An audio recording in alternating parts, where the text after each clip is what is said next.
Hey mamas, I want to talk about in-laws, specifically mother-in-laws, and how potentially kind of tricky that relationship dynamic can be and why. So often what we find triggering in a mother-in-law is actually what you find triggering in your mother, but it's harder to accept that in your mother and it's easier to see it in your mother-in-law because that's not the person that your inner child needs to see as her safe, protective, unconditional other. So because the original wounding comes from your mother, but it's been kind of hidden or dismissed, or it's too hard for your inner child to accept that maybe your mother doesn't love you as much as you thought she did, that her praise and connection with you isn't as unconditional as you thought it might be. It's much easier to channel your anger, your resentment, your pain around this towards a mother-in-law because your mother-in-law isn't family.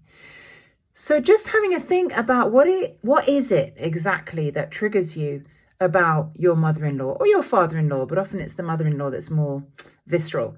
What is that? And do you remember feeling the same feeling? Remember, we're always going on the feeling. It's not about what the trigger is so much, but what the feeling that the trigger provokes in you is. Do you remember feeling that with your mother?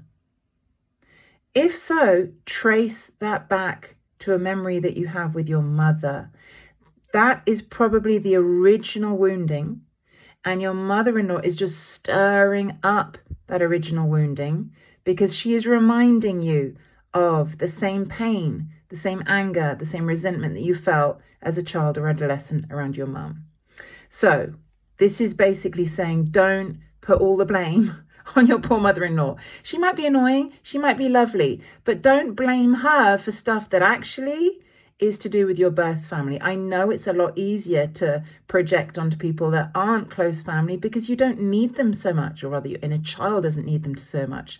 But that's not actually real. And as adults, that's what we need to be. We need to be really real and as objective as we can about what actually happened in the past so that we can heal it and not pass it down to our kids unconsciously. Hope that helps.